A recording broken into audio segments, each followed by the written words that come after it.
بسم اللہ الرحمن الرحیم۔ ایک دفعہ حضرت بابا فرید الدین مسعود گنج شکر رحمۃ اللہ علیہ اپنے خاص مریدین سے مخاطب تھے، خاص مریدین جو کہ درجہ کمال کو پہنچ چکے تھے۔ دوران گفتگو بابا جی رحمۃ اللہ علیہ نے فرمایا کہ شہر ہرات میں ایک بزرگ رہتے تھے جن کا کاروبار سالن بنا کر بیچنا تھا۔ حسب معمول وہ سالن کی دیگ بنا کر گاہکوں کے انتظار میں بیٹھے ہوئے تھے کہ ایک عورت آئی اور اس نے سالن طلب کیا۔ بزرگوں نے دے دیا۔ بدلے میں اس عورت نے بابا جی کو بطور قیمت کھوٹا سکہ دیا۔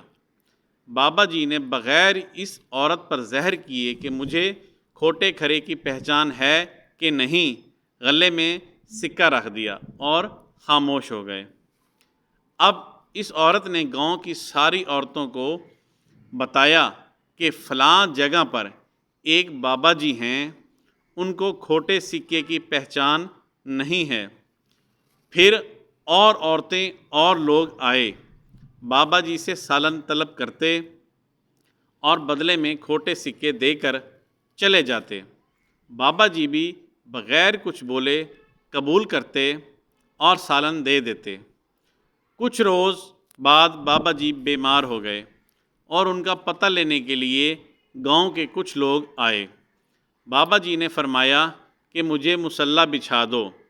جب ایسا کیا گیا تو بابا جی اٹھے اور اپنے سامنے مصلی پہ کھوٹے سکوں کی تھیلیاں بھی رکھ دیں اور یوں اللہ کے آگے عرض کرتے ہیں کہ باری تعالیٰ، تیری مخلوق کھوٹے سکے لے کر آتی رہی، میں قبول کرتا رہا۔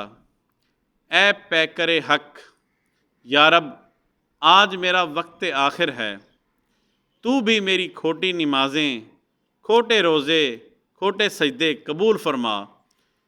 تھوڑی دیر گزرنے کے بعد وہاں مکان کے در و دیوار کانپنے لگے اور آواز آئی کہ قبول کی تمہاری دعا، درگزر کیا تمہارا حساب، اور جنت میں نبیوں اور صدیقوں کا پڑوسی کیا۔